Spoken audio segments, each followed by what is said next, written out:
C'est bon pour la mail.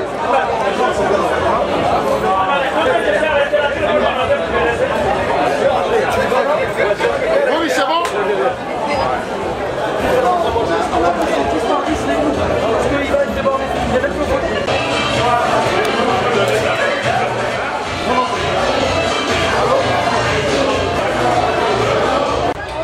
Comme vous le constatez, nous sommes dans le 13e arrondissement de Paris et c'est dans un petit hôtel caché, luxueux, que M. Kibafori Soro a accepté de recevoir tous ceux qui se réclament de son idéologie. Je suis à côté d'un de mes confrères journalistes, à la personne de M. Lové Lové. Qu'est-ce qui justifie ta présence ici? Bon, écoute, on a été invité comme tout le monde, on a eu de la délégation. On arrive pour écouter le candidat Guillaume Soro. Il est déjà candidat?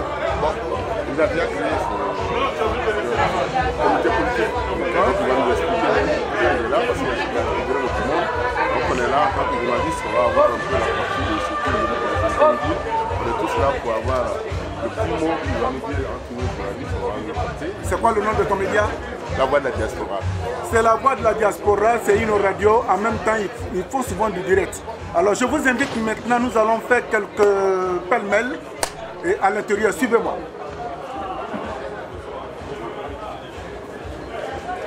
L'ancien président de l'Assemblée nationale de Côte d'Ivoire, M. Kibafori Soro, reçoit tous ses militants à Paris dans le 13e arrondissement. Un des hommes forts de cette organisation, c'est M. Yamfou. Bonjour. Bonjour mon cher frère, bonjour à votre média et à vos téléspectateurs. Qu'est-ce qu'on fait ici? Ici, c'est la croche partie de Paris pour le leader Guillaume Kibafori Soro. Il s'agit de la rencontre d'un homme, de ses militants, de ses amis, de ses sympathisants, mais aussi de la rencontre d'un homme avec l'histoire. Car ici, on change la politique. Laquelle politique?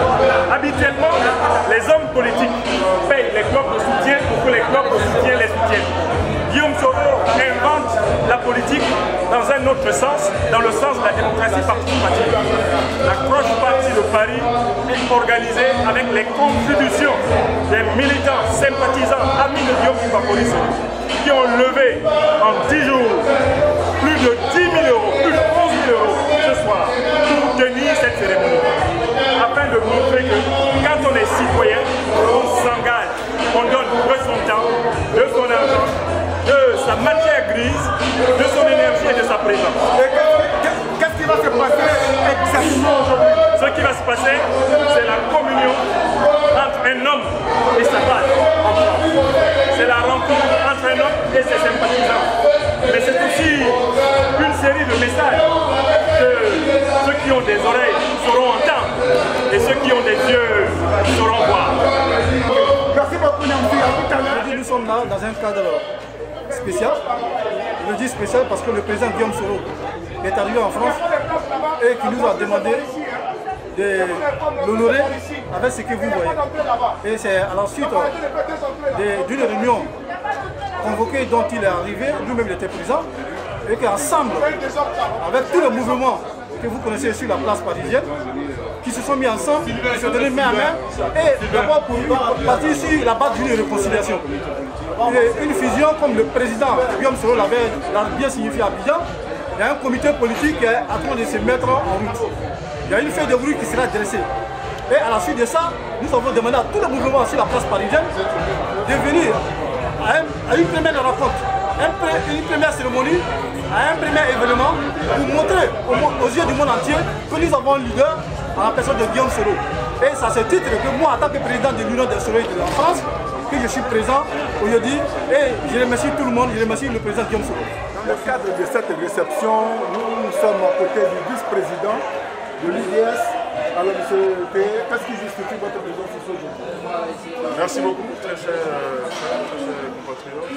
Notre présence aujourd'hui se justifie par la Crash Party qui est organisée par tous les partis, les mouvements qui accompagnent le président Soro Kibafori Guillaume. Nous nous retrouvons pour discuter, pour avoir des actes de convivialité, pour parler du pays, pour parler de petites blagues. Et c'est vraiment le moyen de pouvoir communier avec notre mentor.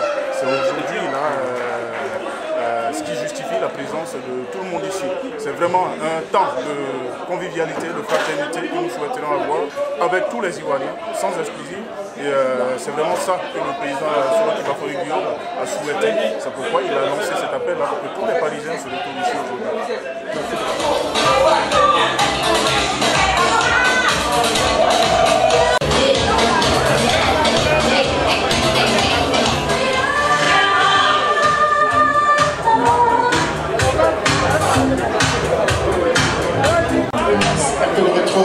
Mesdames et messieurs, bonsoir, bienvenue.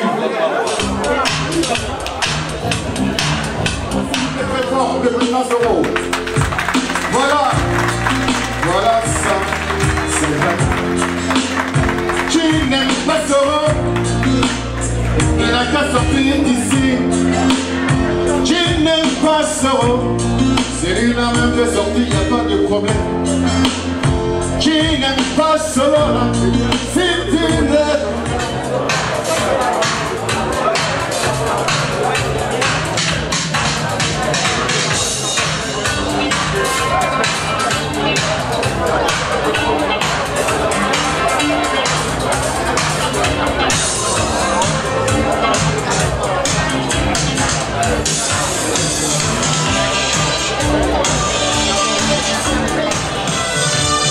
Il y a tellement de bruit ici, vous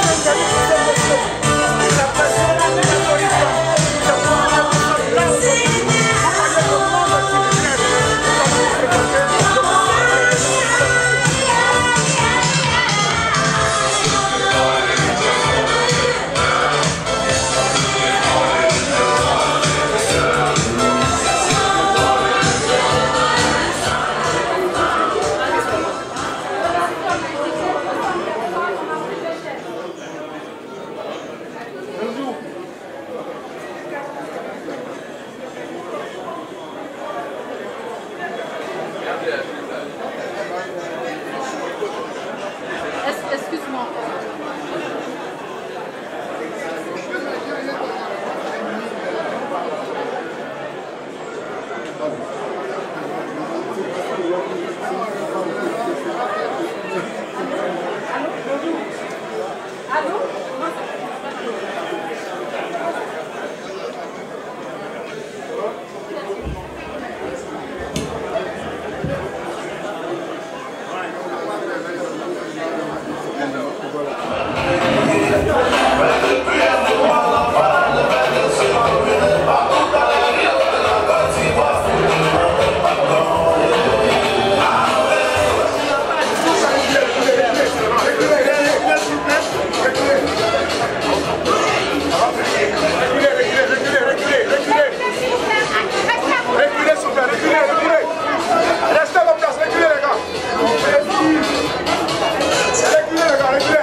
Le président du comité politique de Côte d'Ivoire, son Excellence M. Guillaume Kibafori Soro, ancien ministre d'État, ancien Premier ministre, ancien président de l'Assemblée nationale de Côte d'Ivoire.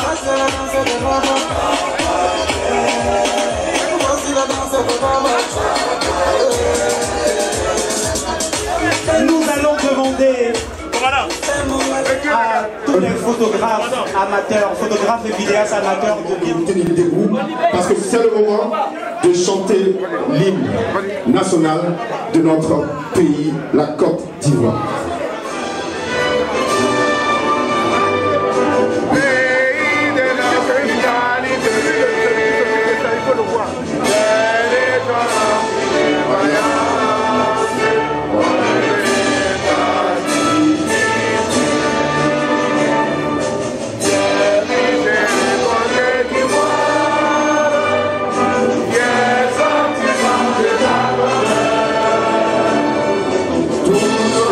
Tout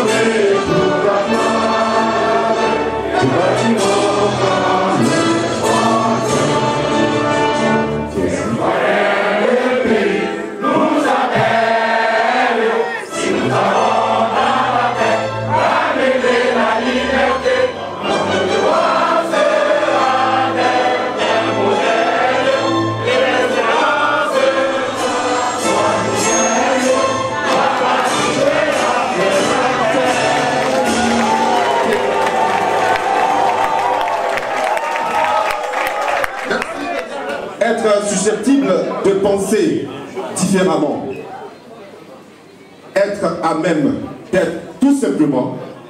Voici ce qui nous frappe à l'esprit. Voici ce qui nous inspire quand on parle de Guillaume Kigbafori Soro, l'homme que je vous demande d'ovationner ici. Et j'ai l'honneur de présenter cette soirée aux côtés de la sublimissime Linda de Lindsay, que je vais vous demander d'accueillir. Bonsoir tout le monde. Bonsoir chers amis Soroïs. La bienvenue au nom du comité d'organisation, au nom également du président Guillaume Soro. Je vous souhaite la bienvenue. Est-ce qu'on peut s'applaudir très fort pour rester dans l'esprit? Je vais vous demander de recevoir cet artiste-là qui va nous présenter son son, Réconciliation. Elle se nomme Tina Close. Pour commencer, applaudissements pour elle s'il vous plaît. Merci.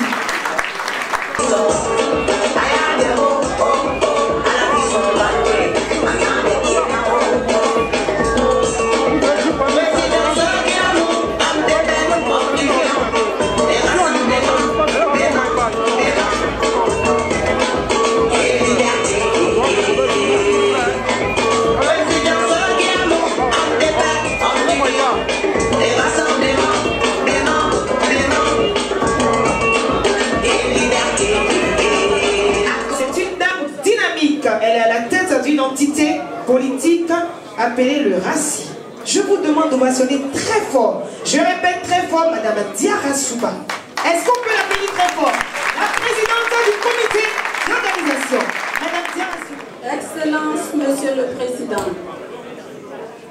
Mesdames et Messieurs, les responsables de la classe politique, chers sages, chers responsables religieux, chers membres du comité de l'organisation, distingués invités, Mesdames et Messieurs, en vos rangs, grades et qualités respectives, je voudrais, au nom du comité d'organisation,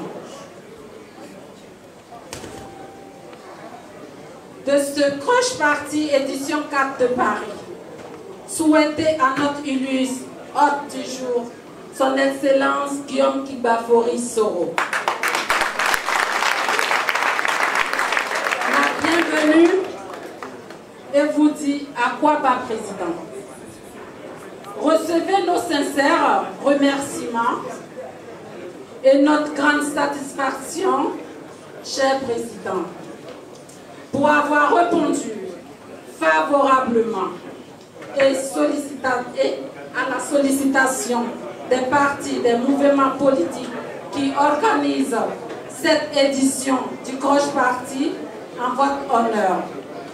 Oui, Excellence, la diaspora ivoirienne et africaine vous considère comme un des leaders les plus influents et charismatiques du continent. Vous êtes pour de nombreux citoyens l'espoir d'un avenir meilleur.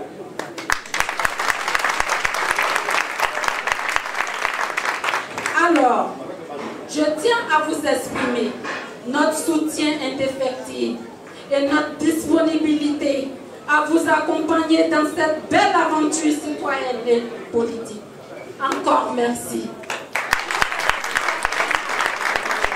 Mesdames et messieurs, je voudrais également, à ma qualité de présidente du comité d'organisation, adresser nos sincères remerciements et notre profonde gratitude à l'ensemble des personnes et personnalités qui ont bien voulu nous honorer de leur présence à cette édition du Croche Party en présence de notre illustre personnalité politique, le président Guillaume Kigbafori Soro.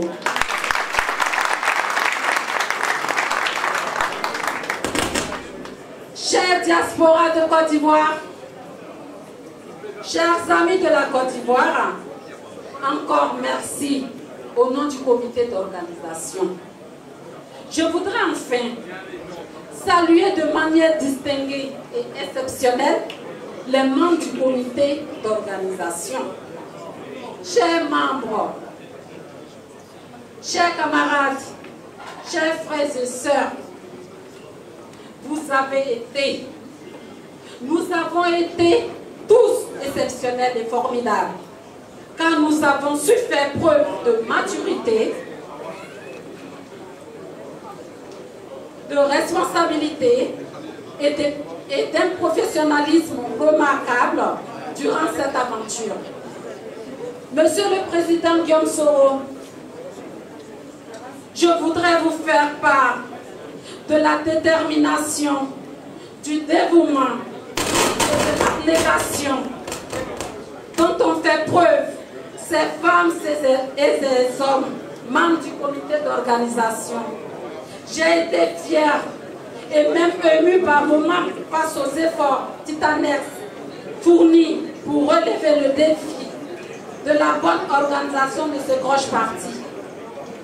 Mesdames et messieurs, Monsieur le Président, ce fut un immense honneur pour moi de présider à vos côtés le comité d'organisation de cette première édition du Gros Parti, version diaspora. Merci infiniment pour la confiance. Merci pour l'estime. Merci du fond du cœur à toutes et à tous. Excellence, Monsieur le Président, merci. Que Dieu vous bénisse et que Dieu bénisse la Côte d'Ivoire. Je vous remercie.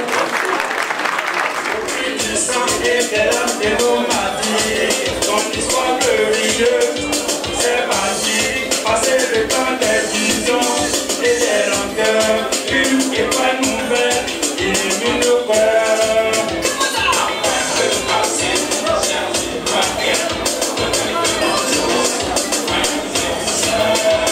Plus jamais que le ciel de l'espoir et sa souffrance. Le MVC, le mouvement pour la promotion des valeurs nouvelles en Côte d'Ivoire, le MDI, le mouvement des démocrates ivoiriens, l'Union des cyberactivistes soroistes de France, l'AIA-GKS, l'association internationale des amis de Guillaume Kibafori Soro.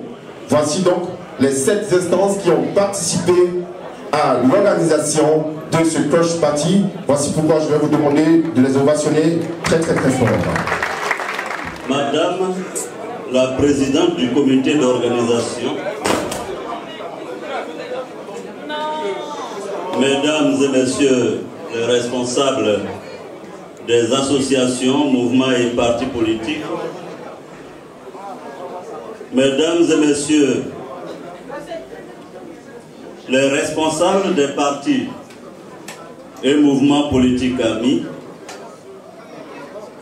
Mesdames et Messieurs les invités spéciaux de cette crèche partie, Mesdames et Messieurs les artistes,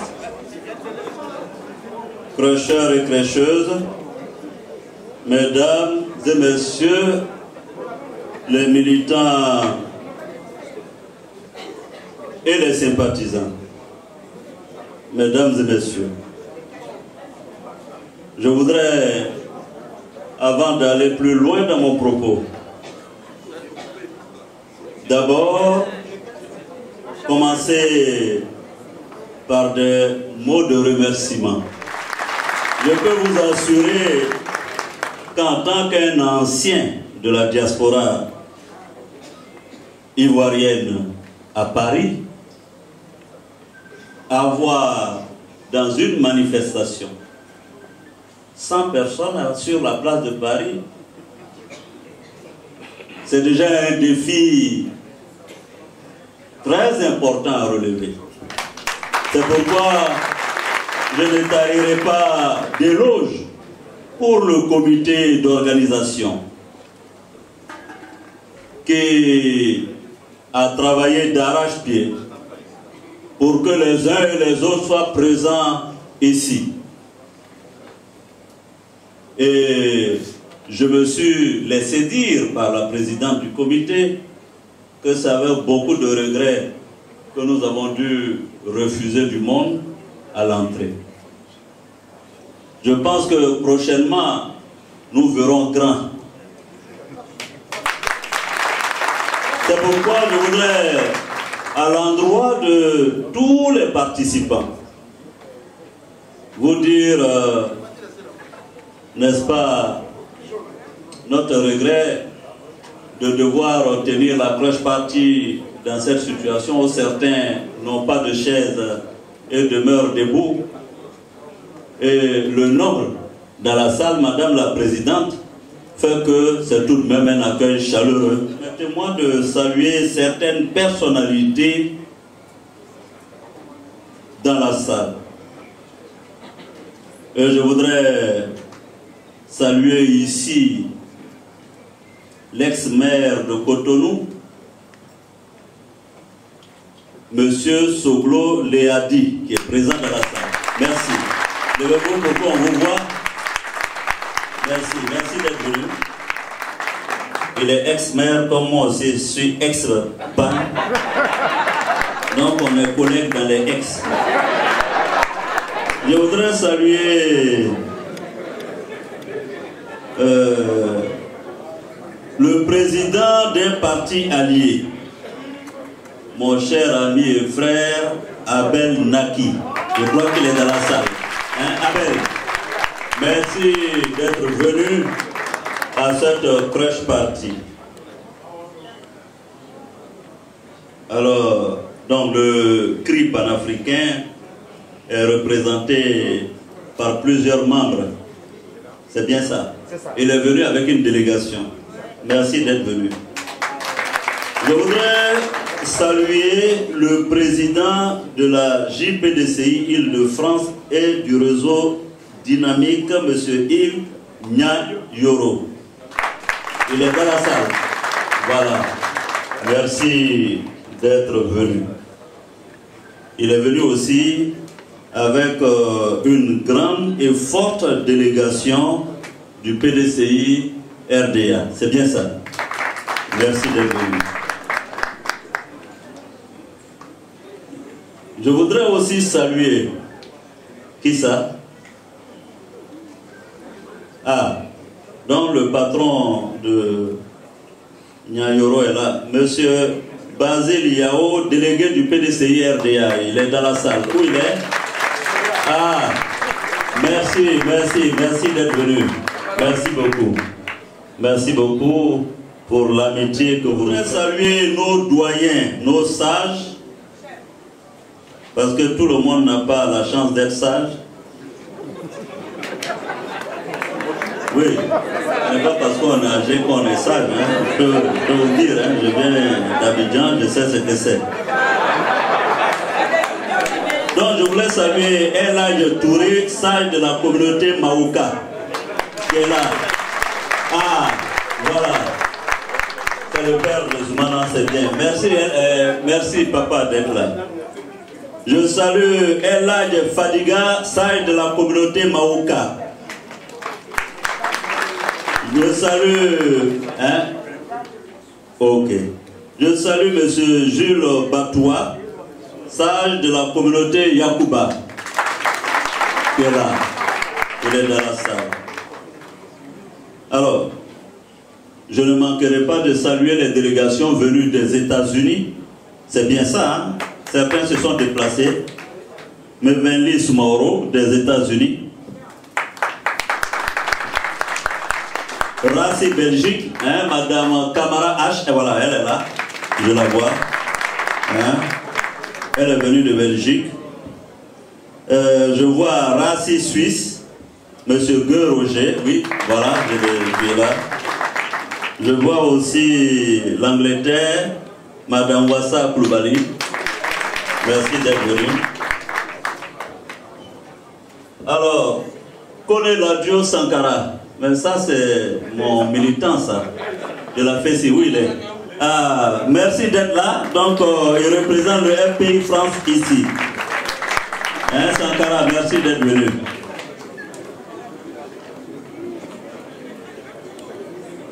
Le Rassi Paris. Voilà. Au fur et à mesure que les listes nous viendront, nous parlerons. Alors, après avoir salué les invités, et les invités spéciaux, chers amis de la diaspora, Je voudrais d'abord vous dire ma joie d'être à Paris, un homme libre. Je suis heureux d'être dans cette salle, de prendre la parole et d'échanger avec vous. Je sais que les uns et les autres sont très intéressés de savoir ce qui se passe au pays. Ma posture sur des questions intéressant la vie de la nation ivoirienne. Vous aurez du reste l'occasion de poser les questions. Mais avant, je voudrais, m'adressant à vous, dans le cadre de cette crèche party, la crèche party, pour moi, a été créée grâce aux réseaux sociaux. C'est sur Twitter qu'est parti le concept de la crèche party. Qu'est-ce qu'une crèche party? Une crèche party, c'est le rassemblement d'hommes, de femmes qui partagent, qui ont en partage un attachement aux idéaux d'une personne et qui se donnent un rendez-vous autour de ces idées-là. Et le concept est plutôt simple. À Paris, nous l'avons adapté. Sinon, d'ordinaire, nous prenons une demi-journée pour l'activité de débat, une demi-journée pour une activité d'utilité publique, et puis une demi-journée où chacun laisse parler son talent. Donc, la crèche party, c'est ça, c'est un moment de convivialité, de retrouvailles, c'est un moment de partage, d'échange. C'est un moment où on profite par nous, avec nous, entre nous et pour nous. On profite pour échanger des avis, des points de vue. Et c'est ce que nous allons faire tout à l'heure. Alors, pour cette crèche party de Paris, je dois dire qu'il y a eu une innovation. Cette innovation, on a demandé de professeur Franklin de faire ce qu'on appelle le fundraising. C'est-à-dire que ceux qui veulent venir à la crèche party doivent débourser 10 € sur une plateforme. On avait espéré que ça allait empêcher beaucoup de venir, mais je vois que ça n'a rien fait du tout. Les gens sont venus tout de même. Alors, d'autres ont dit, mais pourquoi Guillaume demande qu'on donne 10 francs, 10 €? Ou bien comme on l'a enlevé de l'Assemblée nationale, il est maintenant ruiné, il n'a plus... Non, ça n'a rien à voir. C'est toute une philosophie. J'ai fait 50 jours dans le nord de la Côte d'Ivoire. J'ai sillonné des villages. J'ai sillonné exactement 113 villages.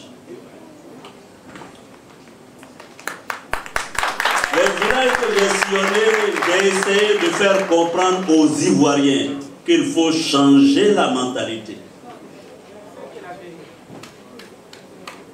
Il faut changer de mentalité parce que je refuse d'être avec ces hommes politiques qui continuent de penser que la dignité de tout un chacun est achetable. Ces gens qui pensent qu'avec il ne suffit que d'avoir de l'argent, du pouvoir, de la puissance pour acheter les individus. Moi, on ne m'achète pas avec un poste.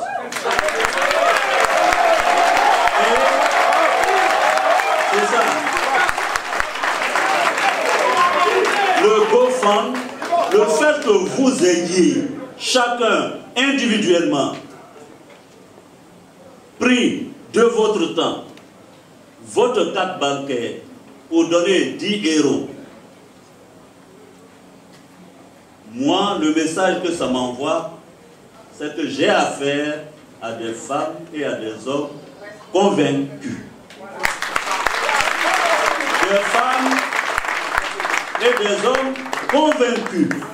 Sinon, l'argent que vous avez donné dans le GoFund, il est encore là, il n'a pas été touché. On peut vous le rembourser. Et pourtant, nous avons financé. Mais nous voulons que les Ivoiriens apprennent à faire la politique autrement et que nous ne soyons pas vus comme du bétail électoral. Alors, bien sûr, et je ne vais pas les nommer, certaines personnes viendront à Abidjan, viendront à Paris. Ils vous distribueront quelques billets de banque. Ils donneront quelques billets, les billets 509 d'euros là. Ils viendront vous distribuer ça. Parce qu'ils ont besoin de vous.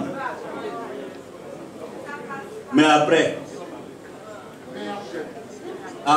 quand vous aurez pris ces 500, il faudra attendre 5 ans pour qu'ils se souviennent encore que vous êtes utile et que vous êtes le bétail électoral dont ils auront besoin pour la prochaine élection.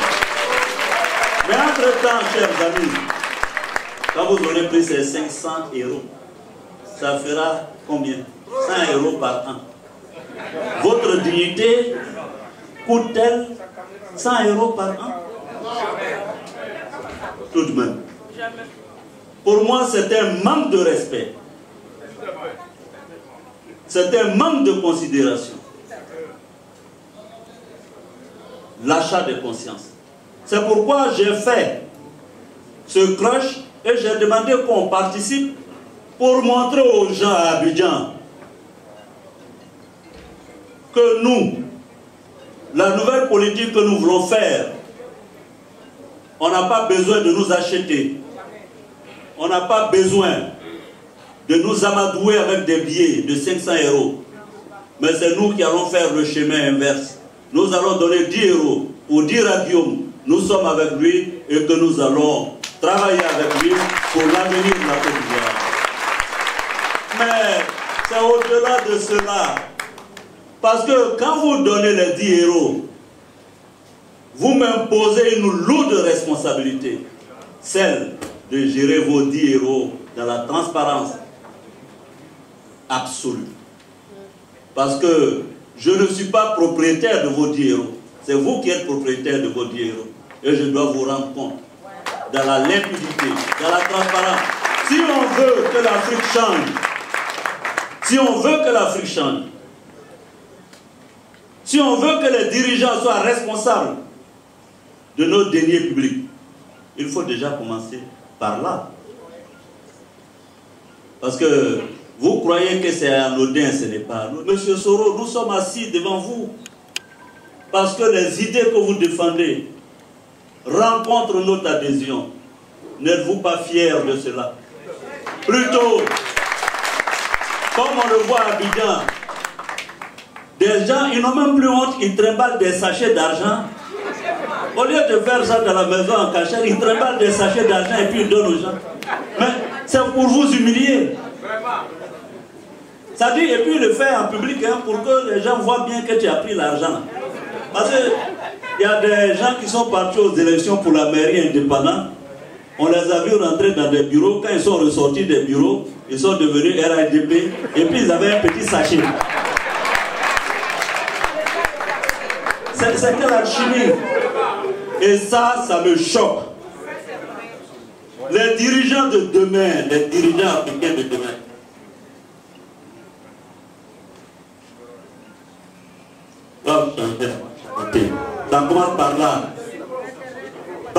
Kombama.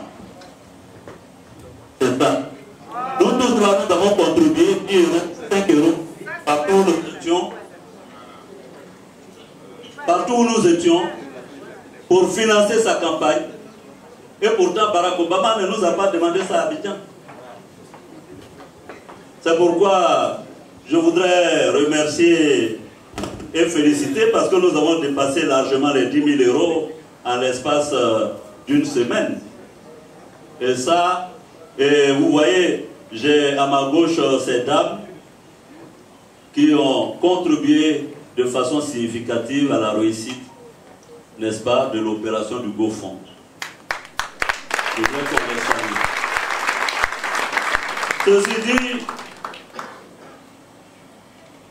chers amis, chers cracheurs et chères cracheuses, je suis ici à Paris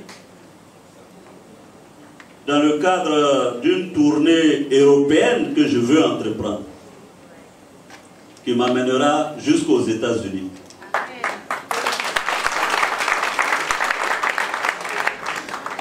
Et ce soir, j'aimerais vous parler de la Côte d'Ivoire, notre pays. Oui, j'aimerais vous parler de la Côte d'Ivoire, notre pays. C'est la première fois que je prenne la parole ici devant vous à Paris. Et il est incontournable pour moi de vous entretenir sur quelques sujets.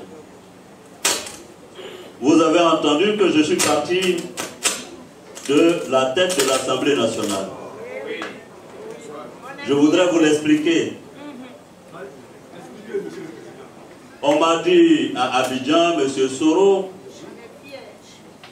soit vous entrez au RHDP, ou alors vous quittez la tête de l'Assemblée nationale. Je crois que les gens se sont trompés de personne. Pour qui a vu mon parcours depuis l'université, j'ai trouvé que c'était indécent de me faire une telle proposition. Ah. Donc, à cause d'un poste, je vais rentrer dans un parti politique pour continuer d'avoir l'aisance de la posture de président de l'Assemblée nationale. Ça, ils se sont trompés de personne. C'est pourquoi j'ai dit que je préfère ma liberté que d'aller militer dans un parti politique. Alors que je ne m'y retrouve pas du tout. Je l'ai dit, je suis un homme libre dans la tête. Je ne pouvais pas accepter ce chantage. Je ne pouvais pas non plus, au nom de mon passé et du combat militaire que nous avons mené à l'université, accepter qu'on recule et qu'on aille au parti-État en Côte d'Ivoire. C'est inacceptable. Je suis de ceux qui pensent que chacun doit être libre de choisir le parti pour lequel il veut militer. Et qu'il faut faire la différence entre l'État et le parti.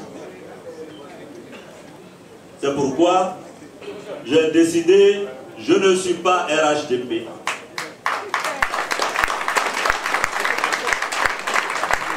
On a voulu que je quitte la tête de l'Assemblée nationale.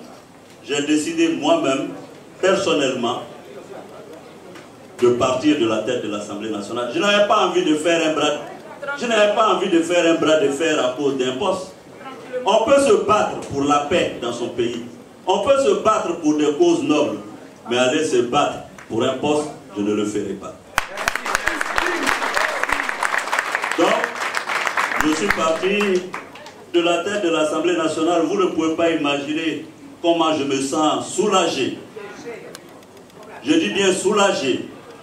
Et je me suis démarqué de la gestion du parti au pouvoir RHDP en Côte d'Ivoire. Je ne suis pas dedans.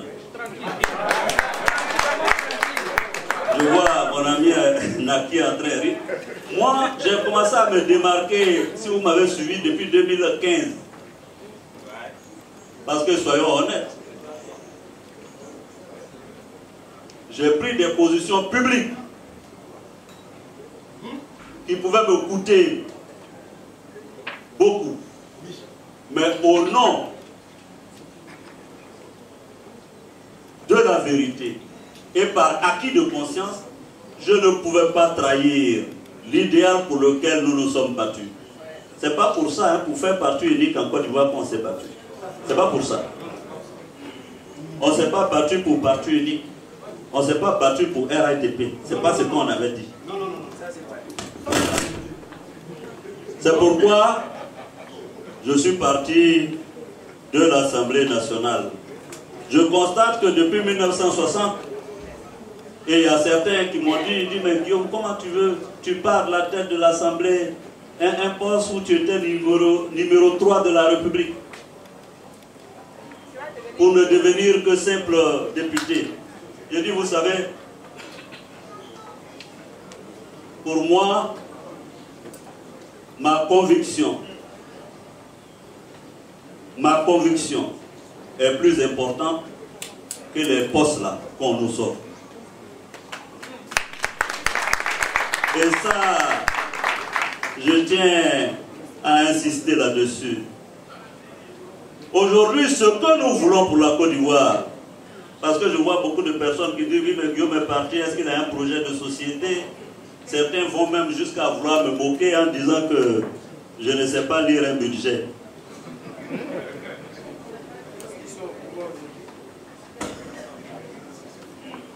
Si ce n'est pas l'arrogance, qu'est-ce qui permet à quelqu'un de parler ainsi? Alors que ce monsieur qui parle ainsi a été mon ministre longtemps et il était très poli, il m'appelait Excellence. Il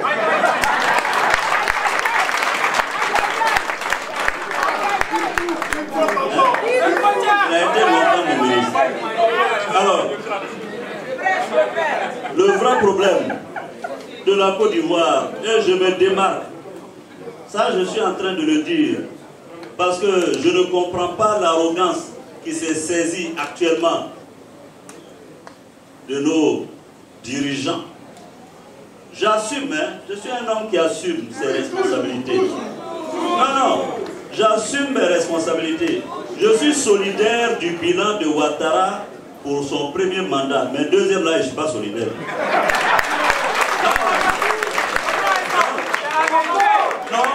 Non, il faut que ce soit clair. Oui, effectivement, quand nous avons pris le 10-2011, il y a eu aussi des choses bonnes qui se sont faites. Il faut le reconnaître. Il y a eu ce bond qualitatif au niveau économique, le retour de la paix. Et je suis solidaire de ce mandat-là. Mais à partir de 2015, soyons honnêtes, les discours sont là. J'ai été celui qui a commencé à dire qu'il fallait que les Ivoiriens se réconcilient d'abord. Et en 2013, j'ai dit que tant que les Ivoiriens n'accepteront pas de se considérer comme des frères et des sœurs, la Côte d'Ivoire ne connaîtra pas la paix durable. Et au nom de la réconciliation, je me suis levé, je suis allé à Gagnoua. Oui, je suis allé à Gagnoua. J'ai commencé à sillonner la Côte d'Ivoire pour demander pardon aux Ivoiriens et proclamer, professer la réconciliation. Les gens m'ont dit, mais Guillaume, pourquoi tu demandes pardon? Est-ce que c'est oui, mais les autres nous ont tués aussi? J'ai dit non. Je demande pardon pas parce que je suis le plus fautif. Non. Je demande pardon parce que le pardon guérit. Parce que Nous n'allons pas continuer. Voici Madame Camara H qui est assise ici. Son époux a été assassiné. Mais si nous ne sommes pas capables de nous mettre au-dessus de nos sentiments pour pardonner, ce n'est pas à l'autre qu'on fait du tort, c'est à nous-mêmes qu'on fait du tort. Peut-être qu'à ce moment, les oreilles n'étaient pas encore prêtes pour recevoir le message de la réconciliation. Il a fallu que je sois persévérant pour continuer à demander pardon aux uns aux autres, à dire qu'il faut faire la réconciliation. Et je me réjouis aujourd'hui que toute la classe politique ivoirienne a repris le mot réconciliation. Et je profite pour saluer la rencontre entre le président Bédié et le président Babo à Bruxelles, le délégué du PDCI. C'est très bien, c'est un moment de réconciliation. Alors certains sont là, non, oui, mais non, on ne comprend pas. Les gens nous ont tués, bon, mais on attend Guillaume. Est-ce que Guillaume va aller se réconcilier avec Babo? Vous m'attendez pourquoi? Non, et je vais vous dire que je vais assumer mes responsabilités. Hein. J'ai 47 ans révolus. Je ne serai sous la tutelle de personne. Je reprends. J'ai 47 ans révolus. Parce que j'entends certains qui disent non, il faut venir dans la maison du père. J'ai 40... Un enfant qui reste dans la maison de son père à 47 ans, c'est un voulu.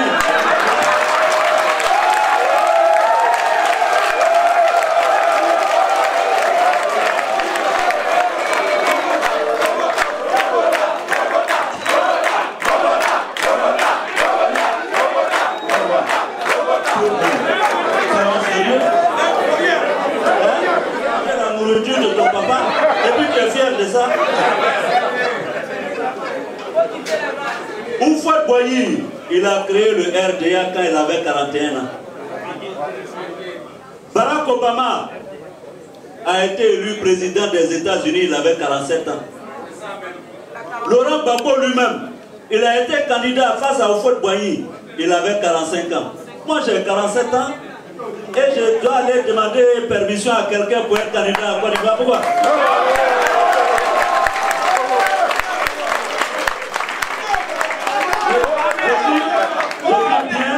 Que j'ai 47 ans révolus et j'entends assumer ma responsabilité.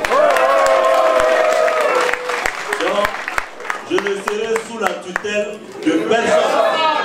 J'assumerai mon destin et j'irai dans le sens de ce que les Ivoiriens auront décidé. Car, en définitive, en démocratie, seul le peuple décide.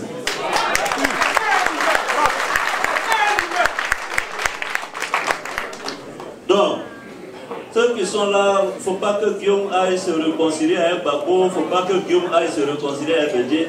Donc, vous voulez qu'on reste en parole indéfiniment en Côte d'Ivoire? Vous ne voulez pas la paix? Vous ne voulez pas qu'on s'asseye ensemble pour discuter, aplanir nos différends et aller de l'avant?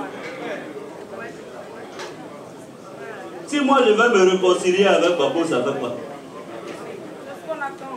En tout cas, si Babo est d'accord, là, on va se réconcilier. Donc, je note ça. Quant à Bédié, le président Bédié, on me dit non, Guillaume, j'ai entendu ça. Madame la présidente, je vous charge d'aller dire ça aux parents du Nord en France qui continuent d'avoir ces idées surannées. Il dit oui, Guillaume, on entend, il ne faut pas aller se réconcilier avec Bédié parce que c'est Bédié qui a fait l'ivoirité. Mais l'ivoirité est finie, donc j'allais me réconcilier. Elle dit où est le problème? Arrêtez ça. Quelle est cette histoire de vouloir dire que Il faut que le Nord garde le pouvoir au Nord. Ça veut dire quoi? Garder le pouvoir au Nord. Ça veut dire deux choses. Soit on fait la sécession, ça veut dire on coupe le pays. Hein? La partie du Nord, là, on coupe ça de la Côte d'Ivoire. Comme ça, comme on est au Nord, là-bas, le pouvoir ne peut jamais quitter. Ah oui! Mais c'est dangereux ce que les gens sont en train de faire. Très dangereux. On n'a qu'à garder le pouvoir au Nord. Comment on va garder le pouvoir au Nord? Comment? Moi, je ne suis pas dans ces histoires de garder le... Je ne suis pas dedans. Il faut que ce soit clair. Ah non, oui, le Nord ne doit pas être divisé, le Nord ne doit pas être divisé. Le Nord ne va pas être divisé comment? Depuis 1960, je dis bien, jusqu'à ce jour, le régime qui a fait autant de tort aux enfants du Nord, c'est le régime du RADP.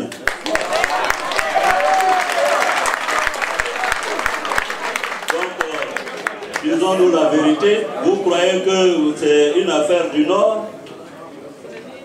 Deuxième chose, le Nord ne peut pas tout de même gouverner la Côte d'Ivoire seul.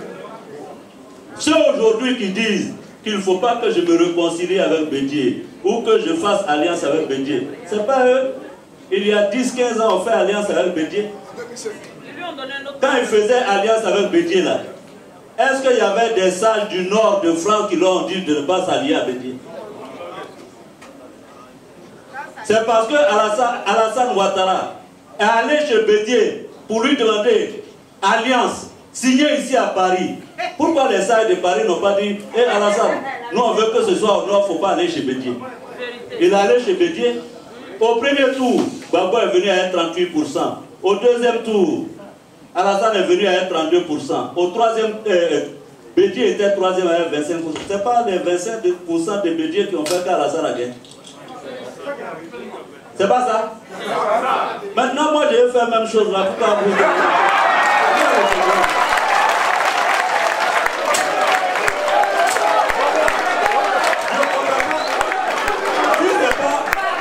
Si c'est pas méchanceté, si c'est pas que ces gens-là ont le cœur noir, pourquoi ils peuvent dire qu'il ne faut pas que j'aille voir Bédié?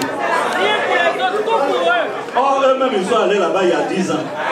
Aujourd'hui, même vous, on est assis là. Si Bédié dit, ok, j'accepte la réponse, ils vont sauter les cheveux. C'est parce que Bédié ne veut pas d'eux. Il n'a plus besoin d'eux. Alors, donc, laissons ce débat-là de affaires du Nord. Je suis là, non pas dans le sectarisme, dans le clanisme, dans le régionalisme.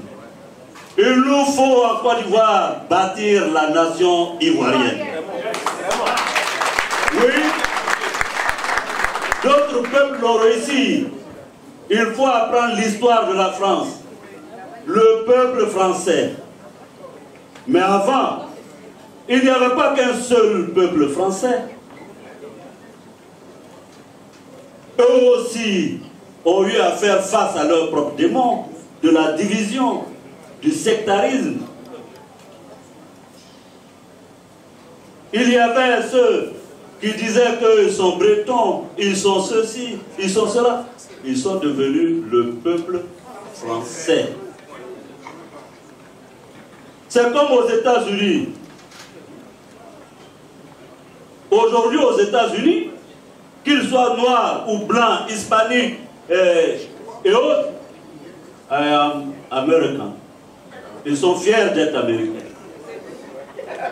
Quand vous allez là-bas, quand vous croisez l'Africain américain, il te dit, quand tu lui dis, il dit non, je suis américain. C'est là que chez nous en Côte d'Ivoire, là-bas, quand tu crois quelqu'un, il dit tu es doula ou bien tu es bêté. Ça veut dire quoi? Nous voulons construire la nation où les peuples de Côte d'Ivoire vont s'unir et devenir le seul peuple de Côte d'Ivoire. C'est pour cela que vous avez entendu dire que nous mettrons en place quelque chose. Chers amis, chers cracheurs, d'ici septembre, octobre, quelque chose se passera.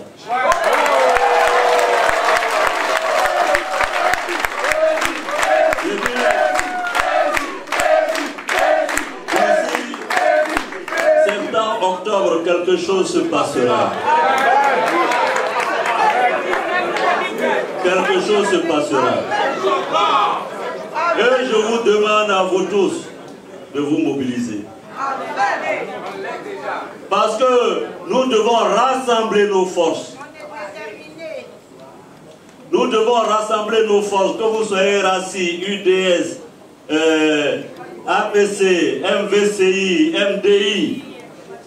Quelque chose doit se passer pour vous d'ici septembre-octobre.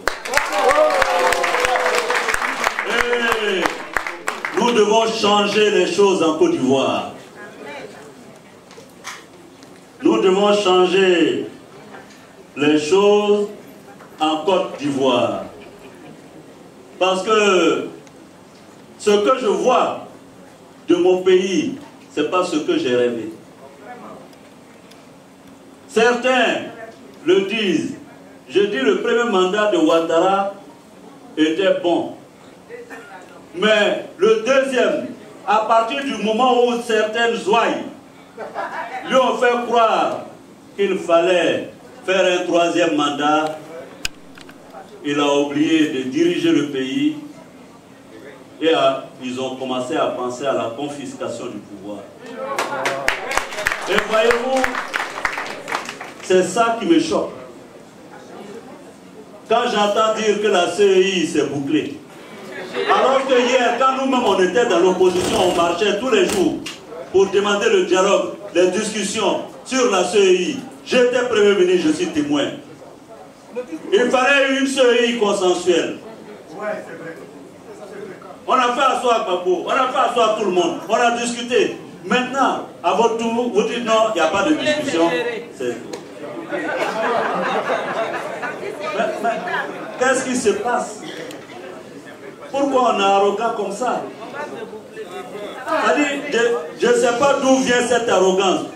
Parce que quand on dirige un pays, il ne faut jamais rompre le dialogue et la négociation. Il faut toujours être en pointe pour la construction de la paix. Il faut construire la paix. Même si l'opposition veut, mais discuter autant que possible. Il faut toujours discuter, rediscuter et discuter encore. Mais on ne se lève pas pour dire c'est fini. On compte sur quoi? Sur les chars de la République. On compte sur les chars de la République. Mais détrompez-vous, les chars de la République là, ce sont des chars impolis. Les chars là, ce sont des chars. Donc, je vais vous expliquer.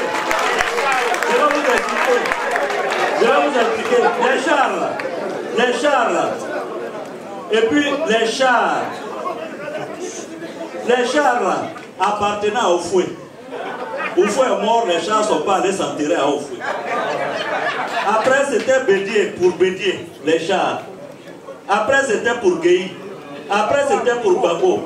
C'est pour lui aujourd'hui. On lui dit merci. Il n'a qu'à acheter beaucoup. Comme ça quand nous on va venir en 2020 au pouvoir.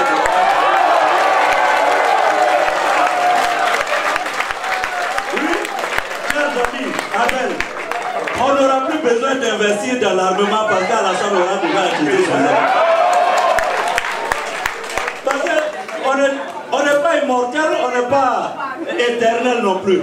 Donc, moi quand je regardais le défilé du 7 août 2019, j'ai dit, ah vraiment j'ai bien regardé ça, j'ai dit, bon, il faut que je dise merci à Alassane d'avoir acheté tout cet armement pour moi.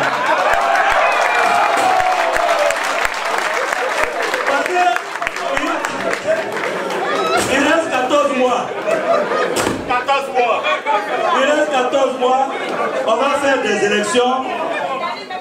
des élections, et puis quelqu'un va venir au pouvoir. Ou bien c'est pas ça?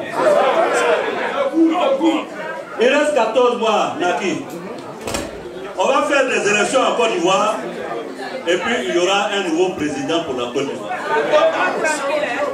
Donc, vous là, et c'est pour ça que je suis venu vous voir, pour que ensemble on travaille pour 2020.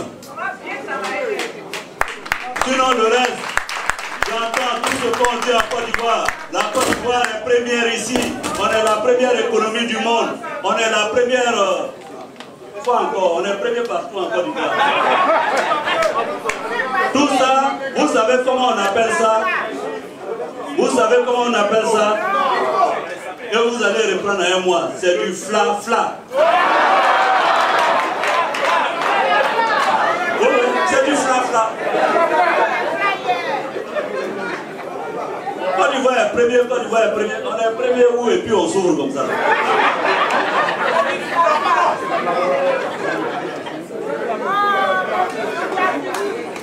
Parce que ce qu'on a entendu, c'est que les Ivoiriens sont riches.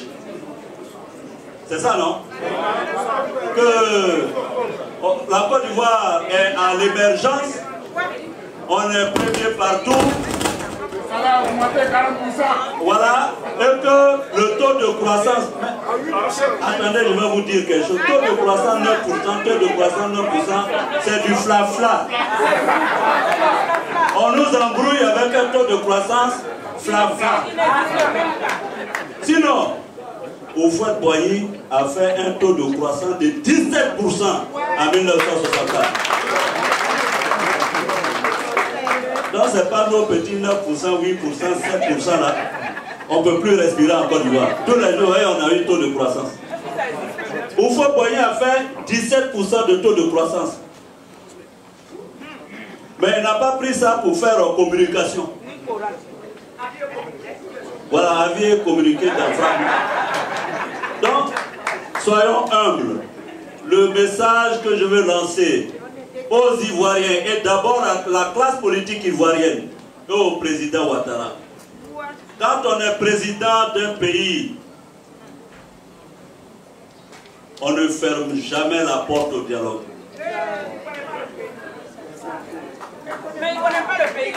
Quand on est président d'un pays, il faut toujours dialoguer. Et dialoguer avec son opposition.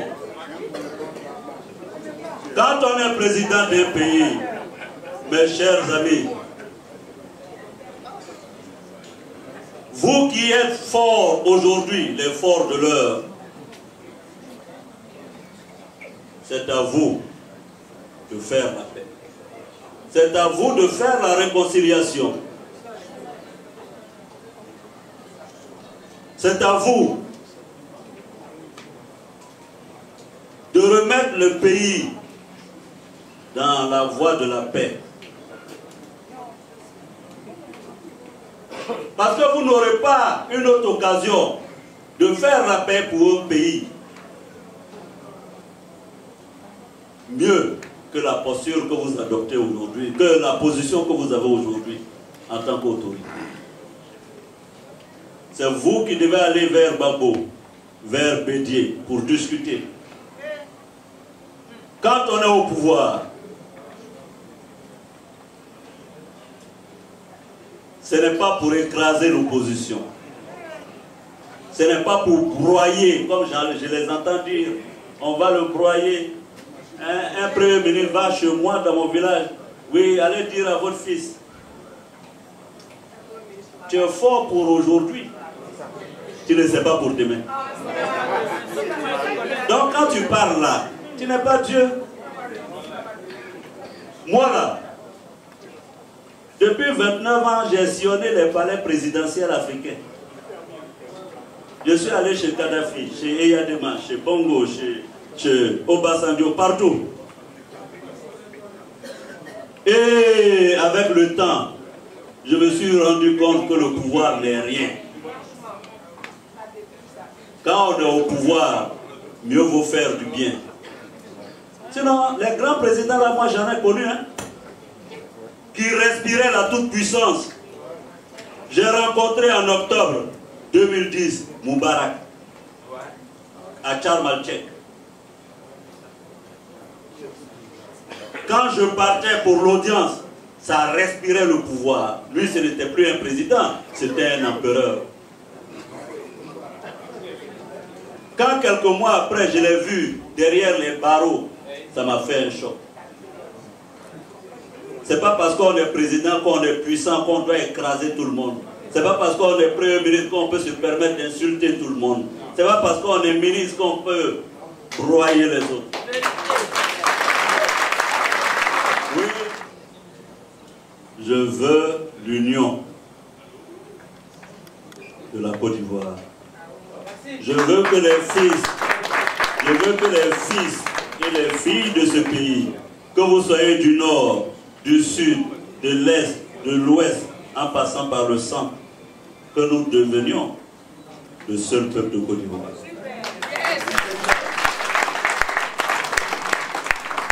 C'est le vœu que je veux faire.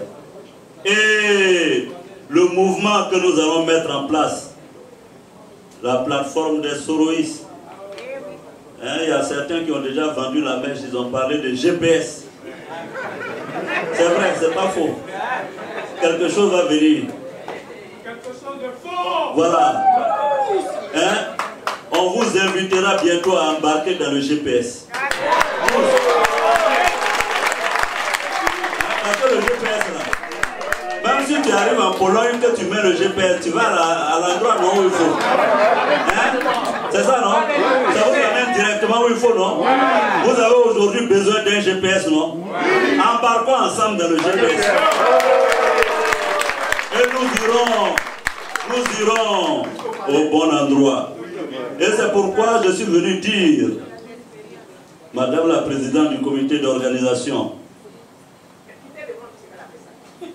ne nous divisons pas, rassemblons-nous pour bâtir la nation ivoirienne. C'est pourquoi, si vous voulez bien m'écouter, le fundraising que nous avons organisé, est-ce qu'on peut me dire à combien les uns et les autres ont cotisé? Nous sommes à combien? 11 600. Donc, cet argent, Madame la Présidente, je vais vous confier cette somme. Je veux, vous de la diaspora, vous savez, vous pouvez faire grand et beaucoup de choses. C'est combien? 11 531 €. Si je voudrais vous féliciter pour cette somme. Madame la Présidente, envoyer de l'argent au pays, il y a des orphelins qui n'ont pas à manger. Je suis allé dans des villages qui n'ont rien. Je suis sûr qu'avec cet argent, vous pourrez aider beaucoup de nos compatriotes.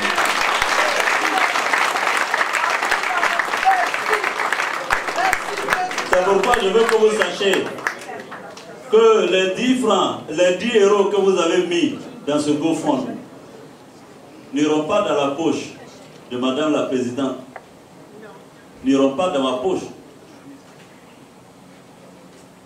Ou bien je ne vais pas me faire rembourser. Je veux que vous preniez cet argent et que vous l'utilisez utilement pour les populations ivoiriennes.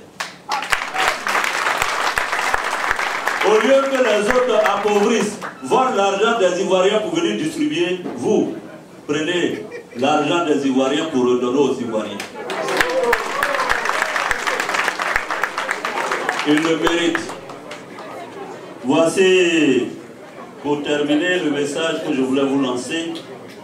Je sais que mon cabinet m'a écrit un joli discours, mais si je voulais vous le lire, il serait tellement long que j'ai voulu ainsi, en des points saillants, le résumer.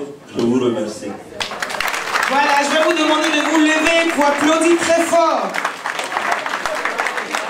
le président Guillaume Kiba.